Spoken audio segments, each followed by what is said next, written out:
This box is dated the 25th of October 2024. So we're getting very close to today's date since I'm recording these in August of 2025. Yes, we're not getting that close, but we're getting there.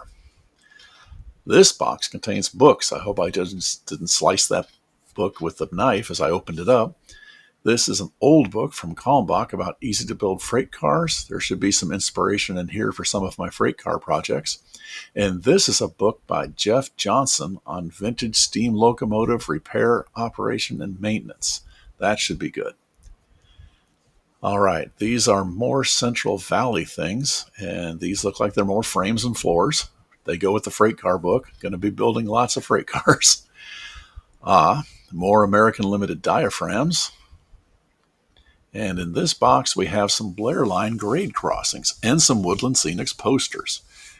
This is a box of, these are Frenchman Models bollards for the car float scene. Those were a good find. And here we have the 2024 ReaperCon Sophie. I've now found 2 annual ReaperCon Sophies in these boxes I've put away. At least I'm not missing out on my Sophies while I collect train stuff. Another bag of detail parts. These look like a good set. Stuff from Builders and Scale is always good. And we've got some Cal Scale steam locomotive parts and Utah Pacific to go with it. That's going to be good.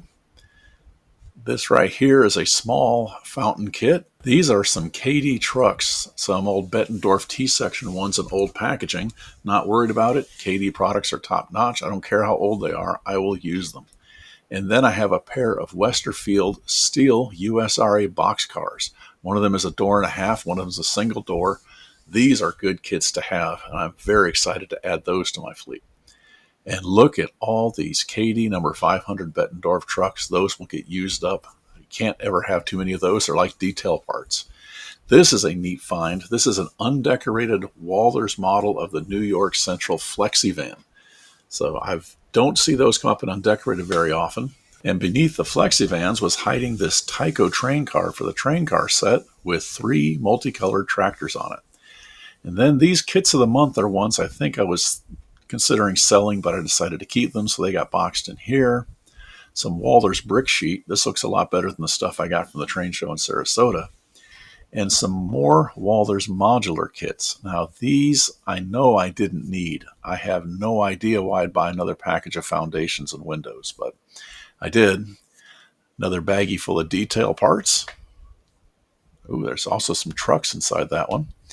And then I get to this bag, which is a bunch of parts I scrounged from a collection of old Vollmer kits that somebody built, and I scrounged through the excess details.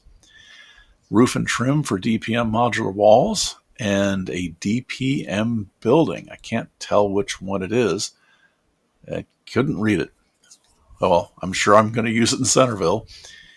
And there is a Shinohara Code 7060 degree crossing. I might use that over in Port Annabelle.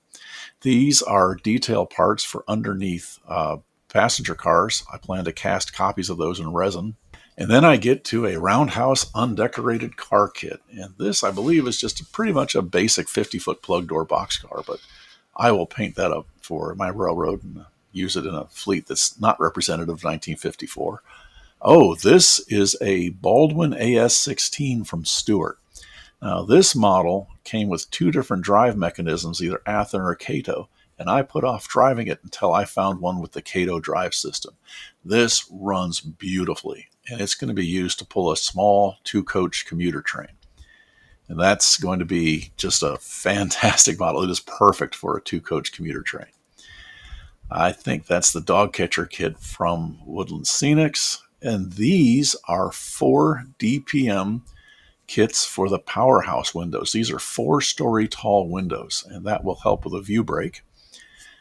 We got some billboards or signs, and this is from the American Circus train from Walthers, which I'm not going to build the circus train. This is the rocket car, and this is going to be used in my Flames of War wargaming. It's going to be an objective for one of my armies, and that's a great sub-hobby to have there.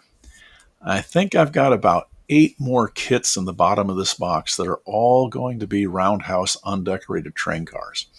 And I bought a big lot of those because I got them for a tremendously good deal, about $2 per car.